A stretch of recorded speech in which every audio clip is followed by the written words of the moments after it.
This is Jerry Fry, audio historian of Pacific Pioneer Broadcasters. The following is the professional history of a PPB member told by himself in his own fashion on August the 2nd of 2010. These interviews are being recorded in order to compile firsthand a living history of the members of our organization and stories of their professional experiences.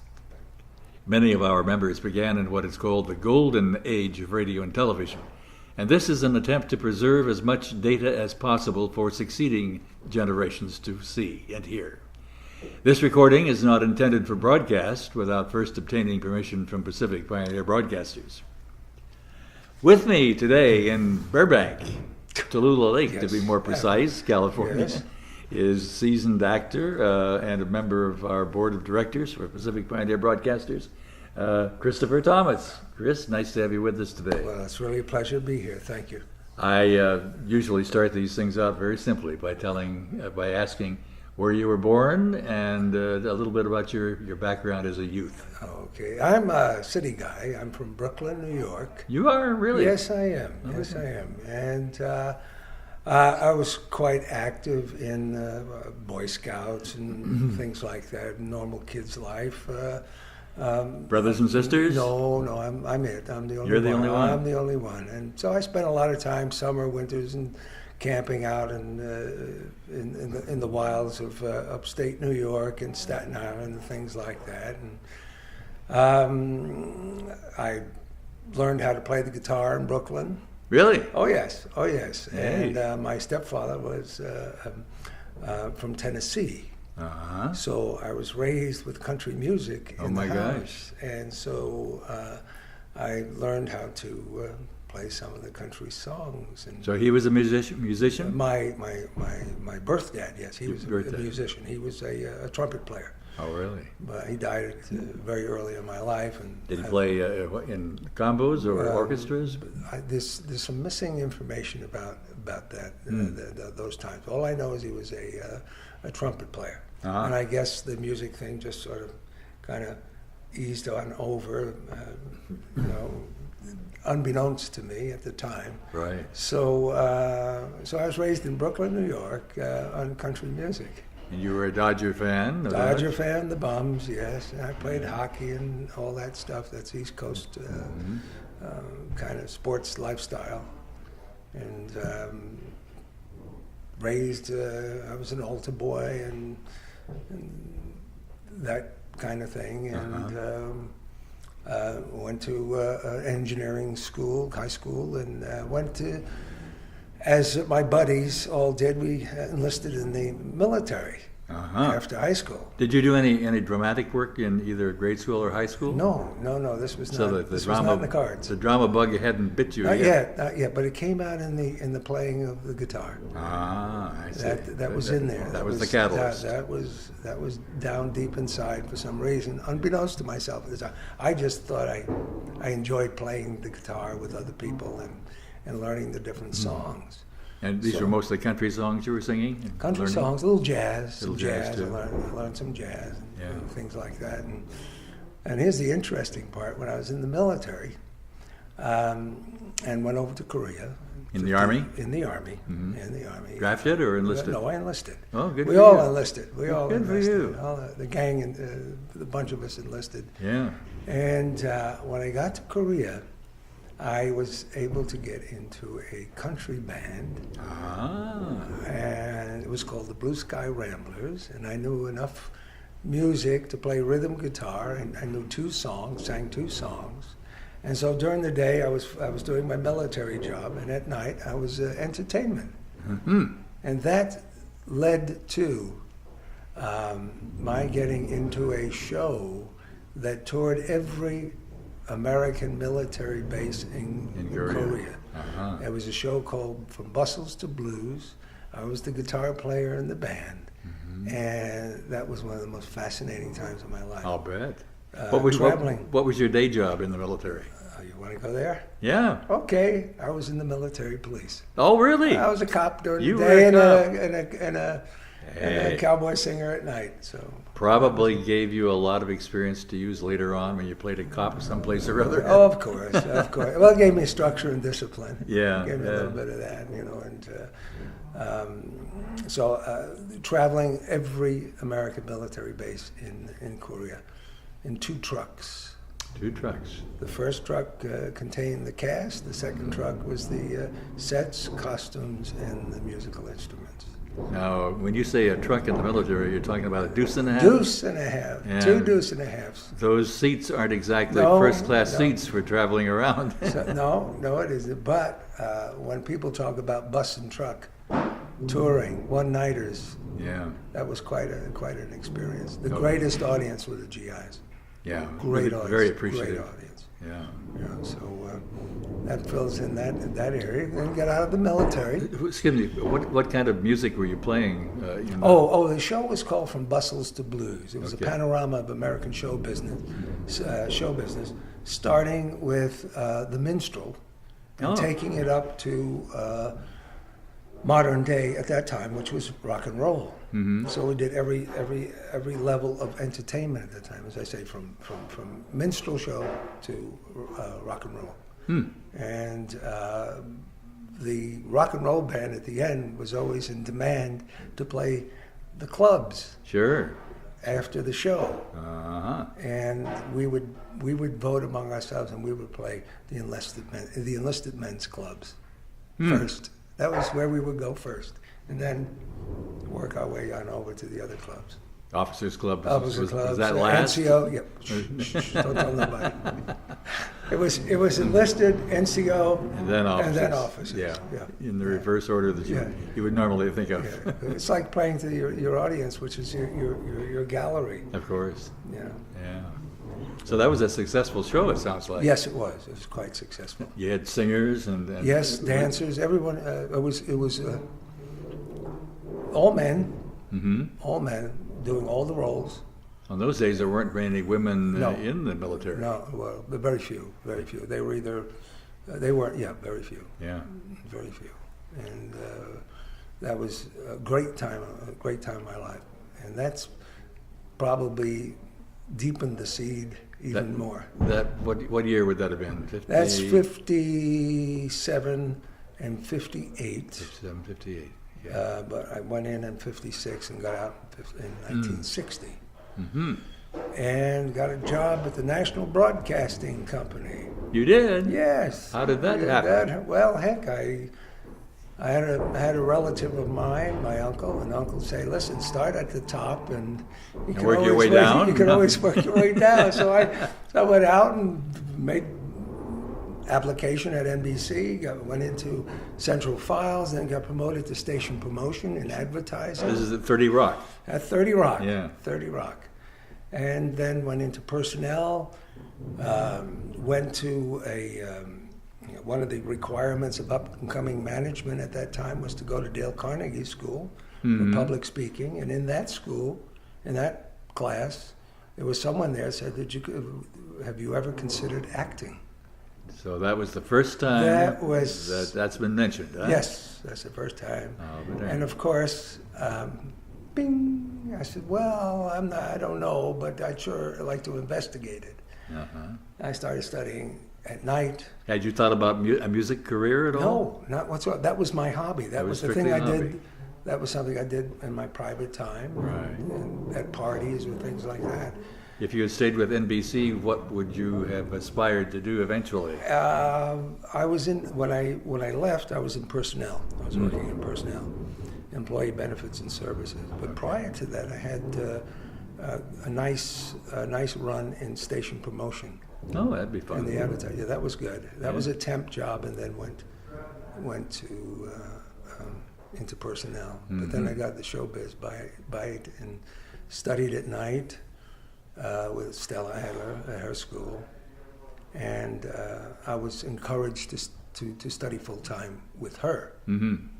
So Dale Carnegie, rather than saying how to win friends and influence people, I think that was their motto, wasn't it? Yes, it is. Yes, it was. Yes, it was. It said, hey, why don't you learn to be an actor? Someone there said, have you considered being an actor? being an actor? And I said, well, yeah, no. Yeah. And they provided the brochures and where the schools to go to, and I went studied with, as I say, Stella Adler. Yeah. In New York at her conservatory. And that was a big name in those days. Oh yes, with her. With A her. lot of people. Yes. Uh-huh. The Stella Adler. The Stella Adler. Oh yes, and the Adler family. Met Luther, Jay, the whole group, and got to know about the origins of that theatrical family. And as a result of that, doing summer stock, in between, I studied the full 2 years. Completed the course with her, and at the end, when the course was finished, I was fortunate enough to get into a film, and a couple of the actors that were in the film also were talking about maybe we should. You ever think of going to California? And a friend of mine had moved to California, a buddy of mine, and he said, "Anytime you want to come out here, come on out. I'll put you up." And so the combination of the two. A couple of actors, we hopped in the car, put our bags in one car, drove cross country, came to Los Angeles. My buddy put me up for several months. What year was this? 1963. 63. I auditioned for a Shakespearean company. Worked a year in the Shakespearean company, and daytime. I happened to be able to get a job in a movie, driving limousines and touring the movie star homes. Oh, really? I was trained for that. Worked out of the front of Grauman's Chinese Theater. Oh, for heaven's sake. And took the guided tours around Beverly Hills, the homes, and we were in Cadillacs, limousines. So it wasn't the open air buses that you see today. This was discreet tour.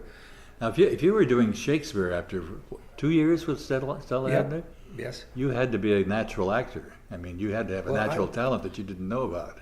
Well, I certainly liked it a lot. Yeah. I really, I got to meet some very wonderful people during that. I was met a fellow by the name of Brett Lomond, who was a fencing master for the studios.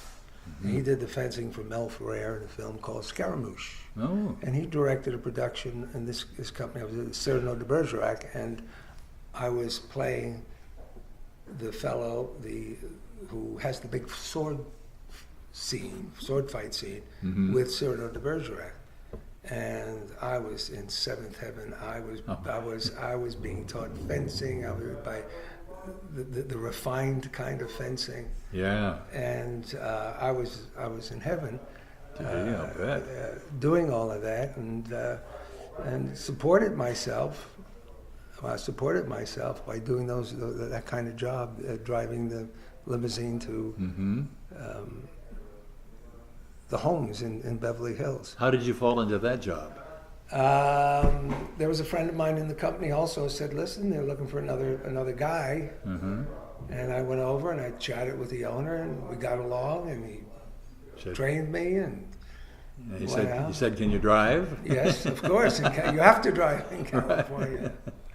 So that was part, and that segued into. I'm curious, before we go there, I'm curious to know, how did you learn where the stars lived? Did you have to go around a dry run? And yes, I sat in the front seat with the driver who was the trainer. Broke you in. And doing it at that time, doing it on your own also, getting your own car and doing it to know where to make the turn. Sure.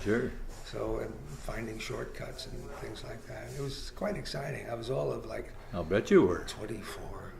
Were there tips involved also? Oh, occasionally, yeah. Oh, that's terrific. Yeah.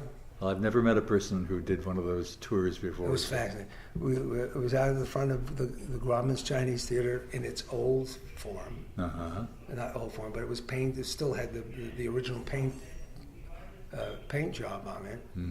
And it's all gray now. Someone's taken out the box office and painted the whole structure gray, one color. No, I haven't been down there for a while. We're talking 1964 4 at this point, around the 63 and 64. Hmm. Then the other thing that was quite fascinating was that from that job, I read a small, tiny little ad in the newspaper looking for tour guides at Universal Studios. Oh, really? No. And I said, I like that.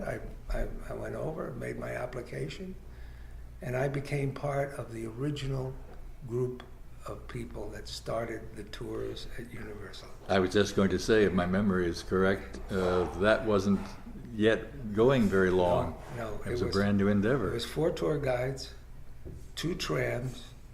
They handed us the call sheet and said, be back in an hour and a half. Oh, good. And we were hand carried through all the departments, and we were taught what each department did. Mm-hmm. Now, mind you, at 24, that was real heaven. Sure. And here I'm meeting the Westmores in the makeup department. I'm meeting I'm passing Alfred Hitchcock in the road, and we had freedom of the studio at the time to ask questions, be around, see things, and that was really an indescribable experience.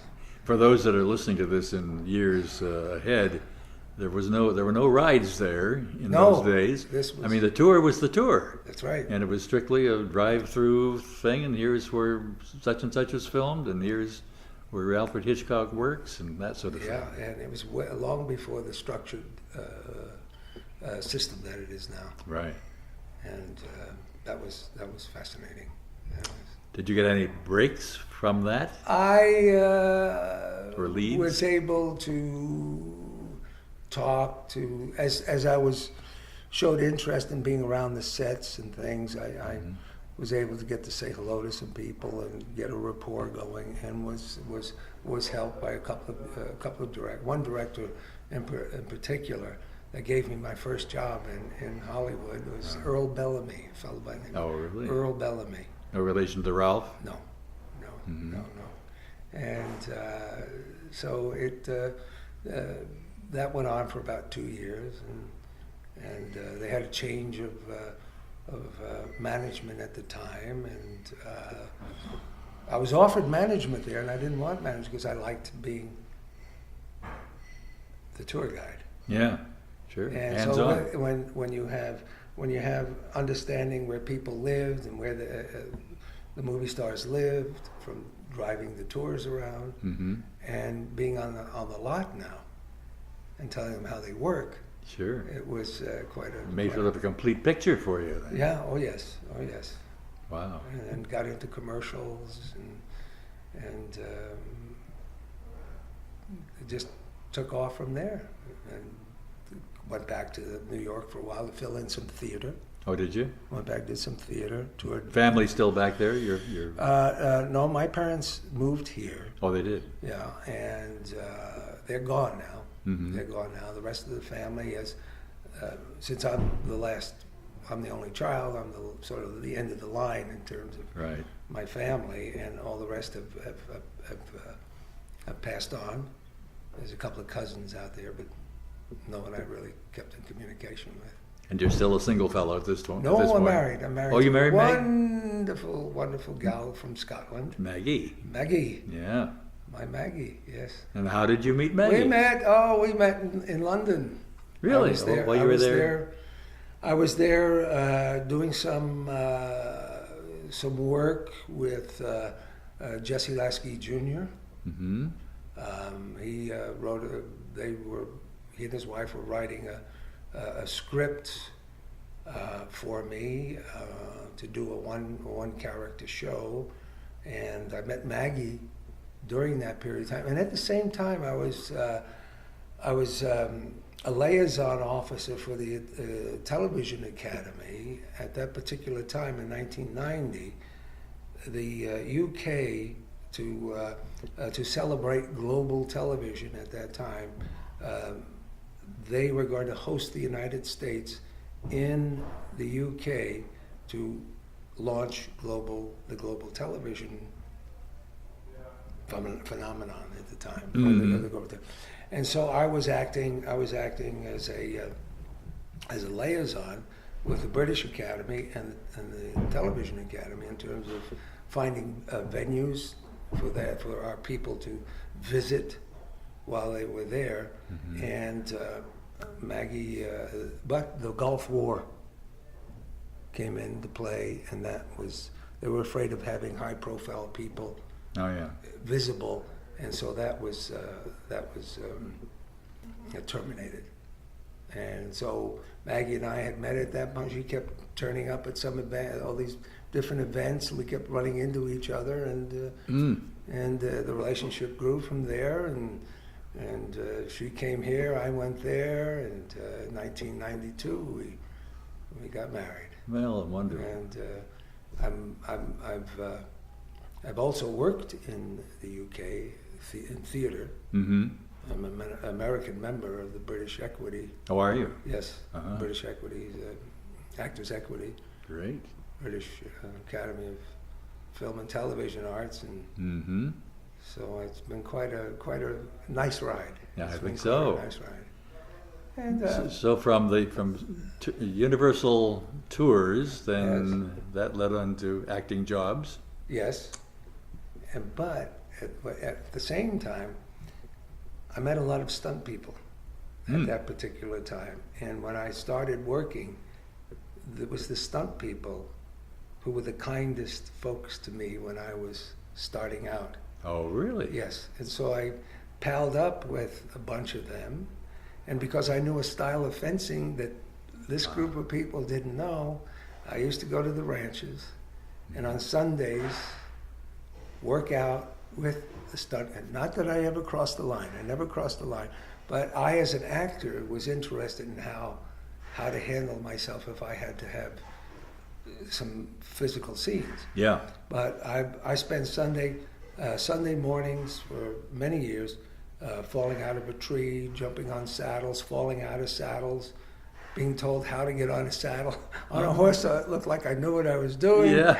and then around 12 o'clock, we'd retire to the ranch house, and out would come the guitars and the food, and you were back in we your were comfort zone. playing till all hours. Now you're saying the ranch that were owned by the stunt person, people. yeah, because that's where they house the horses. I see. And this was in Canoga Park. Oh, really? Yeah, Oh, yeah. And that was a fine time.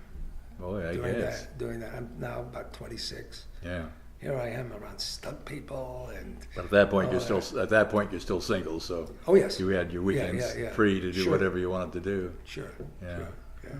Fascinating time. Gosh. Got to know that end of the business. And Who would ever have thought of stunt people befriending an actor to that extent that you could exchange views? Well, I entered the group because I knew a style of fencing. It's like magicians. Yeah. You know, you exchange an illusion with each other. That's true.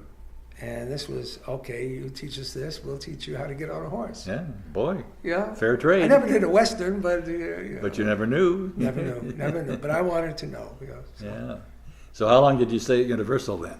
That was about 2.5 years. 2.5 years. 2.5 years. And that led to, there was a change. I had a change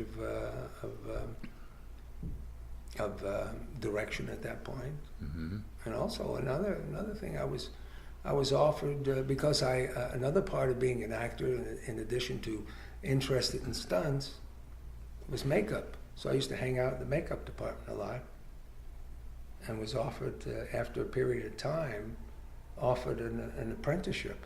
In makeup, really? And my sponsors were the Westmores. Oh, for heaven's sake. And at that time, I didn't realize the gift that was offered to me. Yeah. And they said, well, we'd like you to, would you consider becoming a makeup artist? And I was my mentor at the time, or the person that was talking to me a lot, was Percy Westmore. Oh boy. And I said, Percy, thank you, but as an actor and being true to who I am, I'd be very upset standing behind the camera watching somebody else, and I couldn't go through the emotional turmoil. Yeah. He says, "But you can always act." Yeah. He said, "You can always act," and I didn't. That's what I mean. I didn't know what the gift was at the time. Would have been something to fall back on if the acting hadn't paid out. Yes. Yeah. Oh my gosh. So that's my early Hollywood. You've had a lot of interesting breaks there, it seems like. Yep. And it all led to today. Today I give back to my industry. Mm-hmm. It was very kind to me. It was very good to me. I was involved at the Television Academy and the Activities Committee, and I was in a position to produce a tribute to the TV Western. Mm. And there was a group here called the Golden Boot, which was a fundraiser for the Motion Picture and Television Fund. And I remembered in those early days that the stunt people said, "No one ever thanks us. Nobody says thank you." I'll bet, yeah. Taken for granted. And here I was, cut 30 years later. Here I am in a position to say thank you, and I was able to produced this salute to the TV Western, incorporating the Golden Boot people, all the stunt people I knew, three phases, and one of our members was host of that evening, Tom Hatton. Oh, was he? He was the host of that evening. This was a televised show? No, this was an in-house special. In-house special. In-house special, Yeah. and all the cowboys that we would recognize showed up, and it was quite an event. And I've been involved in, did a lot of, as you can tell by the resume, it's been a comfortable. Yeah, well, let's talk about some of those specific things. Tell me some of your big shows and some of your most memorable roles. Well, I think the most memorable was the people I worked with, because I was able to work with the people I considered icons in the bit. Robert Mitchum, Lauren Bacall, Charlton Heston, Rue McClanahan, working with those people, and it was quite a good deal. I don't really know what to say about this, because it was just a wonderful thing to have happen, to work with these kind of people. How did you find Robert Mitchum to work with? Robert Mitchum was quite good. All kinds of stories about him. Well, there's all kinds of, but he was real professional, and wasn't too chatty with me, because he was busy working, and I was working. But I had the person I had a lot of laughs with was Charlton Heston.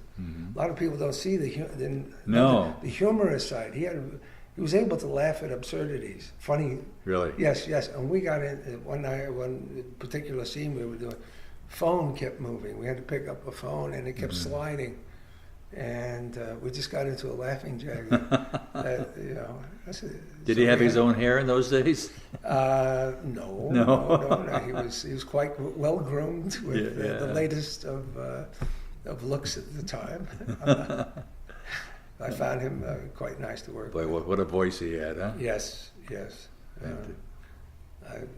And then Rue McClanahan, we just lost not too long ago. I know. She was a sweetheart. She was a real joy.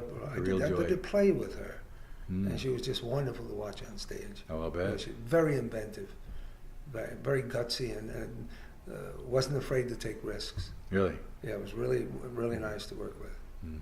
Really nice to work with.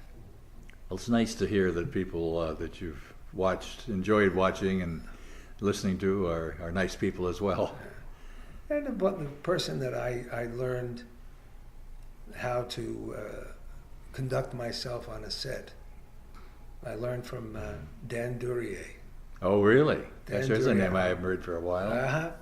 I watched him because I liked his work. Films that I've seen him in, I really thought he was terrific. He was always kind of a scary guy. Yeah, but he was totally opposite in person. Yeah. Opposite. Hmm. But he was the most cooperative. Well, I can't say that. The people I knew at that time worked together rather than separately as we see today. Not afraid to wait until they're lit properly. Mm-hmm. Not wandering too far from the camera when you're working. And this is what I learned from Dan Duryea, was to always be ready and not to get too haughty about standing in and letting them light you. Yeah. Because he said, after all, he says, they don't have to readjust after. That's right. If you get a stand-in in there, yeah, then they have to readjust again. They have to readjust when he gets in there. So he says, we have to be out of here when. Another one that was aware of time. I was listening to an interview with Tom Cruise the other day when he mentioned that very thing. He said, I like to be on the set because I'm not one of these guys that goes to my trailer and sits and waits for the call. I want to be out there and see what's going on. It's like I'll be driving along the streets and I can smell a production company, and it's almost like the car has automatic pilot turns into where the trucks are. Sure. Great. Some of the TV shows you've done. Hill Street Blues, I know. Hill Street Blues, that was a good show. That was a good show. And you played a recurring role on that? I did a starring role on that. Starring role? A starring role on that. Who was the character? A fellow by the name of Astri. He was a defense attorney. I got to do quite a few of those things, those attorneys. And I did a Star Trek thing that I was my own mother wouldn't recognize me. No, the makeup was that good. The makeup was that good. Did Percy Westmore make you up? No, Michael Westmore. Michael Westmore. Michael, his nephew. His nephew. Oh. Which I knew from years ago. Yeah. And that was a neat deal because I had a full face mask on, and they glued my eyes shut on one side. And but if I was to say take this off, that would be several hours of wasted time. So I didn't do that. No. This is the kind of stuff I learned in the early ages. If you can handle it, do it. And not always comfortable. But it was okay. It was all right. You worked through it. Yeah, it was quite a. I'm kind of winding down here in terms of. Well, you did a Knots Landing, and I'm looking at your resume here, and MacGyver, yes. The Rockford Files. That was neat. You were in the final 2 hours? I was in a 2-hour special with Lauren Bacall. Oh, that would be nice. That was nice. Yeah. That was nice. I understand she's a very nice lady. Yes, she is. Not a tough broad at all. No. Well, she's quite sure of herself. Okay. She's quite sure of herself, and we're here to work. Let's work. Okay. It was good to just be in their company. I never understood what you saw in Bogey, but I guess there was a chemistry there. Big chemistry. Yeah. I just to throw something out here, I just have been not asked, but I'm now associate director of the after SAG credit union. Oh, are you? Yes, I just come aboard. So now you're a money man as well as everything else. Who would ever think? Who would ever think? Yeah. Well, I know you also do volunteer work at the Motion Picture Home. Yes, that's 12 years. Tell us a little bit about that, because people listening to this may not realize what that's all about. All right, this is a place that people can either retire to, or if they've, people in our industry, if they've come upon a hard time, have a place to go to. It's a hospital facility out there. There's living facilities out there, and some of the most fascinating people are out there. For example, but what I do there is I started off as a mailman. I go and deliver mail to the folks, and if they have maybe a little arthritis problem, I get permission to open their mail and Okay. get their permission. Would you like me to read it to you? Yes. And sit there and share that time with them and make them laugh. And also This is in Calabasas. This is in Calabasas, not far from your abode. No. And how many people would you say actually live there? There's approximately 200. Really? 200, yes. So it's a good-sized Yes. organization. Yes, it is. And who pays for all of this? This is accumulated pension, whatever medical insurance they have. A lot of folks are retired, so there's SAG and after. This now the hospital out there. A lot of people call it the actor's home. It's not the actor's home. It's the industry's home. So you have people there that are set painters. Oh, really? The whole scope of our industry is there. I'm not sure too many people know that. Yeah, it's not just the actors. It's, as I say, people who sweep the floor, people who build the sets, paint the sets, writers, props, makeup. One of the interesting people I met out there was the fellow who created the original makeup for Planet of the Apes. Mm-hmm. And I was delivering mail to him one day, and I said, John, I said, I see your Oscar on your desk, and I see your Emmy on your desk, but I'm interested in what that plaque up there from the Central Intelligence Agency is about. Oh, really? He says, well, I worked for them for 12 years. I said, doing what? He said, making escape makeup for the operatives if they had to leave a country quickly. Oh, for heaven's sake. So he taught them, he was able to mold to their own face the prosthetic makeup and for both the face and the hands. He said, I can make a white man a black man, a black man a white man. Oh my gosh. And he made these kits for operatives if they had to leave quickly. Yeah. So I said, so this gives you an idea of how far-reaching our industry is. Indeed. Who would ever think that? No, right. Kind of scary, though, from the other side of the coin, because I suppose the terrorists have that kind of makeup capability also. Well, we live in a different time now. Smuggling people into our country. Well, that's. They don't look like terrorists. Yeah, well. You never know. Oh boy. Motion picture, where you've done more television than motion picture television, work? Yeah, more television. I've only done about two films. And it's been television commercials, on-camera spokesman. Have you done much in the way of stage work? Oh yes, I've done a lot of work here. I've been at the old Westwood Playhouse. I go on the road. I do regional theater. And I've done a lot of work. I've done work in the UK. I've toured. I was in a very wonderful production of The Death of a Salesman.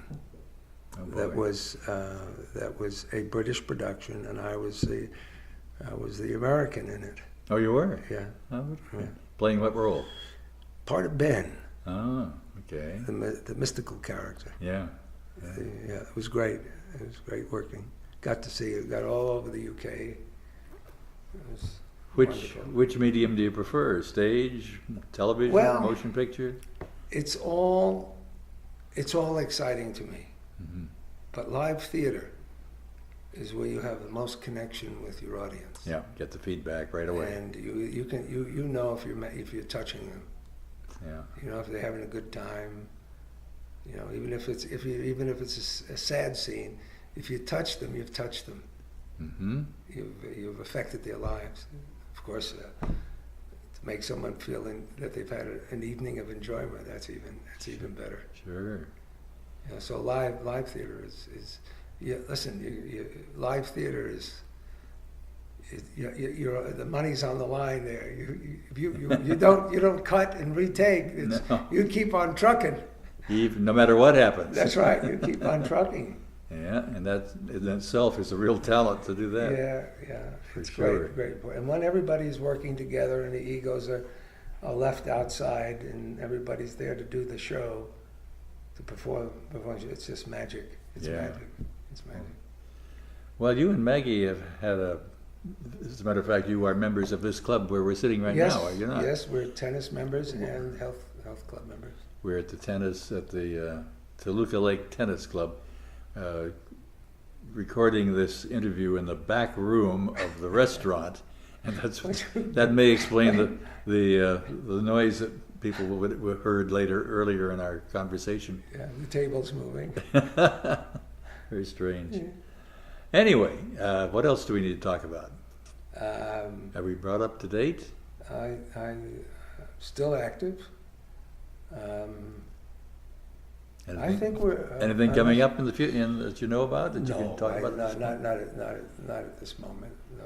Just an actor never knows when the next one's... You don't know. You never know. Coming along. You never know. Tomorrow can be... You're a member of AFTRA and SAG, I assume? Yes, I am. And Actors Equity, British Actors Equity. Mm-hmm. So I can work both sides.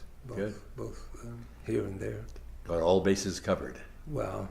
Hopefully. But I also found out that at one point, since I do the kind of work I do, I thought at one time I could do 6 months in the UK and 6 months in the US, but then somebody told me, you got to be somewhere all the time, one place all the time. Because I don't have a jet that will take me from my ranch to Hollywood. Not yet. Eh? Not yet. So maybe sometime in the future. A comfortable career. Most grateful, happy camper, as they would say. Well, for a kid from Brooklyn, it seems to me you've done very well. Yeah, it's. What happened to some of your boyhood friends? Any of them? I have one buddy that's living out here, and we keep in touch. But as far as the other folks back east, I've lived here more than I've lived back east. Yeah. So I've been here since 1960. I've been in California for 1963. Mm-hmm. And a couple of years back in New York to fill in some theater. Sure. And but most of my life is out here. And you're one of the people that I've run into frequently, and I'm one of them, who did not regret spending time in the military because you had a good time. No, yes. And you learned and you grew from that experience. Yes. Met people that you'd never ever meet in your life anywhere else. That also gave me a foundation of different cultures from our different parts of our country. That's right. To understand the thinking, the feelings, etc. Mm-hmm. And so when there's a role that comes up from a different part of the country where I was born or familiar with, I have some understanding of the thinking and the reaction. The reactions. I had a great time in the service. Even physical characteristics. I remember in basic training at Fort Ord. Meeting for the first time kids from Massachusetts. Oh. And they all had bad teeth. Oh, very bad teeth, because apparently their dental hygiene was not up to what one would consider satisfactory standards, and it was really an amazing thing. They told me how they really. Well, when I went in my military police training down in Augusta, Georgia, mm-hmm. I had a sergeant down there that just loved to fall out the guys from New York for zip gun inspection. Oh boy! Oh my! I got out early. So. Did you ever have to? I guess you did. That was your duty. I was going to ask if you ever had to exercise your military police duties. Did you have to arrest people and get involved in any fights or anything to break up? Well, in Korea, I observed some of the not too pretty things that go on in another country that's a very poor country. For example, on a patrol, a mixed patrol of I as a military policeman, a Korean military policeman, and a Korean civilian policeman, we went into areas that covered those three those jurisdictions. And we stopped one time at a market because the national policeman, the civilian policeman, said he wanted to talk to he saw someone. And at that time, we were constantly under the threat of infiltrators, which today are known as terrorists. Right. And upon questioning this person, he pulled out an explosive, put it against himself. He said, we all ran as fast as we could. Explosion went off, and I saw all these innocent people. I don't want to go any further with that, but that was not nice. But the one thing that the thing that we used to do when we were there, since our military guys were away from home, and they'd get on their pass, and they'd want to go out and have a good time, and head to certain districts that were not exactly good for your health in terms of just physical health. Right. Our job was to keep them safe, and they would think that we were out to spoil their good time. Oh yeah. And that was the attitude. Oh, you guys, blah blah. So I said, no, you're going to go in there. That's not a good place for you to go. Right. So I said, I'm going to drive back here in about 15 minutes, and I don't want to see you here. Don't go there. Don't want to see you here. So a lot of the guys didn't know that we were just trying to keep them safe. Sure. And they thought we were trying to just, spoil their good times. Yep. Yeah. But I never had to draw my gun. Oh, that's Never. great. Yeah. No. That would be scary if you had to do that. No. Yeah. But you got people, young guys. I mean, I was young at the time too. Mm-hmm. And they're away from home, and they see things that are entirely different lifestyles, and they get somewhat carried away with it. Yeah. And you gotta keep them. Nobody will know. Yeah. Well, yeah. You just want them to get home safe. Sure. You want them to get home safe. But at night, I put the gun, and the arm bazaar away, and then I get the guitar, and we go and play country music. You still play the guitar? I sure do. Oh. I sure do. I was known as the Brooklyn Cowboy at the time. The Brooklyn Cowboy. The Brooklyn Cowboy. Wow. I knew 2 songs that I did real well. A Johnny Cash number. Which one? Now Sam Lavello will appreciate this. What's the Cash number? It was Folsom Prison Blues. Oh yeah. And a little Jimmy Dickens number called a novelty number called You Better Not Do That. Ah. So those were my 2 big numbers. Yeah, Sam Lavello would know those very well. Yeah. So you've already mentioned working with a couple of big stars. Who would you say was the most exciting person that you've ever worked with? Well, most memorable, but perhaps I should have said most memorable. James Garner. James Garner, for sure. James Garner, he was always concerned about the comfortable conditions for his people. I would think that of him without even knowing he that. He was most concerned about the comfort of his company. I wonder how he's doing. I haven't heard anything about him for a long time. No, he's kind of quiet now. Yeah. Kind of quiet. Anybody you've worked with in your long career that you would rather not work with again? Oh. If you had your druthers? The thing that I have to make an adjustment to is the type of actor that doesn't want to do off-camera dialogue. Oh yes, and there are those. Because the spark in the scene happens when you have the eye-to-eye contact, sure. and you're talking to that person. Right. And that's where the magic happens. When there is magic, right. That's when it happens.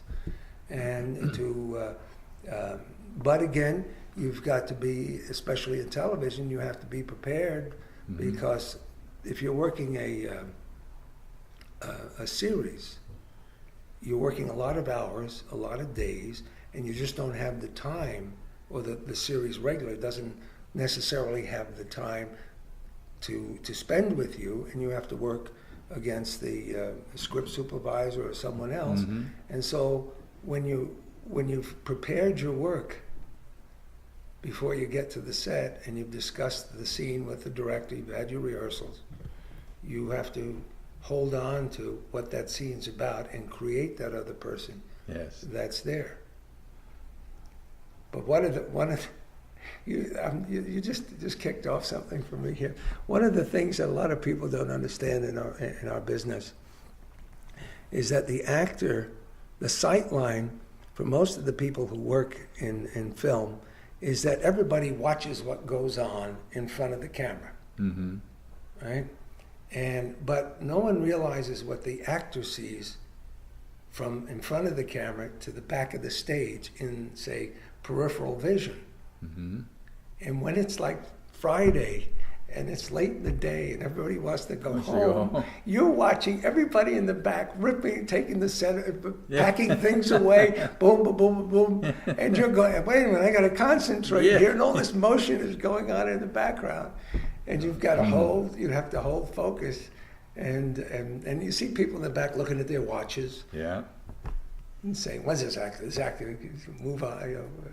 Another thing most people don't realize, that actors seldom look directly into the camera. No, you can't. They're always looking at another person or another point. You have to stay off the camera. Yeah, absolutely.